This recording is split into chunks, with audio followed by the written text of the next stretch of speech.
আসসালামু আলাইকুম ওয়া রাহমাতুল্লাহি ওয়া বারাকাতুহু।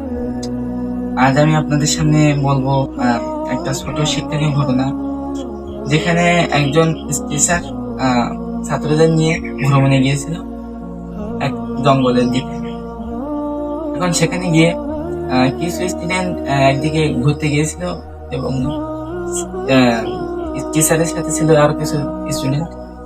তারা এক জায়গা দিয়ে যাচ্ছিল, পাশে একটা বাড়ি ছিল, সেখানে দুটো লোক গন্ডগোল করছিল এবং তারা দুজন পাশাপাশি দাঁড়িয়ে খুব জোরে জোরে চিল্লাচ্ছিল। তখন স্যার স্টুডেন্টদের কাছে প্রশ্ন করলো যে, তোমরা কি জানো যে গন্ডগোল করলে মানুষ এক জায়গায় দাঁড়ানো সত্ত্বেও কেন আরেকজনের দিকে চিল্লিয়ে চিল্লিয়ে কথা বলে? তারা তো এক জায়গায় আছে, আস্তে কথা বললেও তো সে শুনতে পাবে। তাহলে কিসের জন্য তারা গন্ডগোল জোরে জোরে কথা বলে?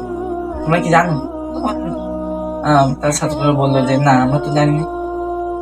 কিসের জন্য এটা? তারা বললো যে, তারা যখন একসাথে গন্ডগোল করে তখন তারা কাছাকাছি থাকলেও তাদের অন্তর অনেক ফাঁক হয়ে যায়, অনেক দূরত্ব সৃষ্টি হয়। এই দূরত্বের কারণে একজন আরেকজনের দিকে খুবই দ্রুত এবং জোরে কথা বলে, জন্য আরেকজনের খারাপ লাগে, তাদের অন্তর একসাথে ফাঁক হয়ে যায়। এই জন্য আজ আমাদের ভিতরেও আমরা হয়তো কাছাকাছি থাকি, কিন্তু আমাদের অনেক অন্তর ফাঁক। মুসলমানদের ভিতরে অনেক ফাঁক। যেমন আল্লাহ তাআলা কোরআনে বলেন, ওমান আহসানু কাওলাম মিম্মান দাআ ইলাল্লাহি ওয়া আমিলা সালিহান ওয়া ক্বালা ইন্নানি মিনাল মুসলিমিন। এটা আছে সূরা হামিম সাজদা 33 নম্বর আয়াত। আয়াতের অর্থ যে, সেই মানুষের কথা থেকে কার কথা উত্তম, যে মানুষের দিকে আহ্বান করে এবং বলে আমি একজন মুসলিমদের মধ্যে অন্তর্ভুক্ত।